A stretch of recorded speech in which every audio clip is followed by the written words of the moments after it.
Hi, everyone. Well done on making it to the end of week 4 of global sustainability.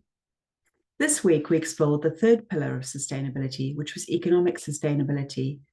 And it's become clear over the weeks how interconnected and interdependent the three pillars are, such that even though we're exploring each one individually, it's almost impossible to separate them completely. This has also been coming through strongly in the online classroom discussions. One of the topics of this week was not simply capital and the economy, but the role that governments play in all the three pillars of sustainability. We talked a bit about governments' role in environmental sustainability, particularly when we had our discussion on the ecological footprint calculator, and also about governments at all jurisdictional levels and the roles they play in social sustainability. But the reason why we focused on them so heavily this week is because in economic theory, governments play a very defined role across different types of economies. This week, we explored some of the different instruments that governments and other decision makers can use to intervene in sustainability issues: regulatory instruments, economic instruments, and voluntary instruments. In the first classroom discussion, you've all provided some great examples of different instruments applied to address sustainability issues. These have included everyday areas we encounter, such as plastics and recycling, solar power systems, community volunteering, and also wider issues related to buildings, infrastructure, and environmental impact assessments, hazardous waste, and policies related to living wages, healthcare, vehicle emissions, water supply, and carbon pricing systems.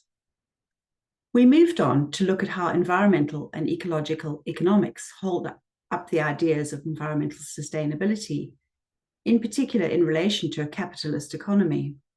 And we then explored the principles of donut economics. Professor Rowena Maguire also discussed donut economics last week in our week 3 presentation, and you can see the short clip of this at 16 minutes and 30. She also included a great link to interview excerpts from discussions with economist Kate Raworth, so it's worth taking a look at that. We've also explored a range of measures of economic performance, more common ones such as gross domestic product, but also alternative indices that also encompass measures of human progress, equality and inequality, and general living standards, including the Genuine Progress Indicator, the Gini Coefficient Index or Ratio, and the Human Development Index. This led to consideration of the triple bottom line, a business model integrating financial, environmental, and social considerations into measures of performance and accountability. Finally, we ended this week's content with a look at some of the principles of the circular economy.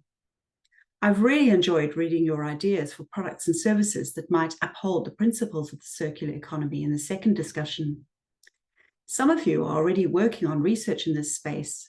For example, June's work on incorporating end-of-life tyres, traditionally very hard to dispose of, into asphalt road paving.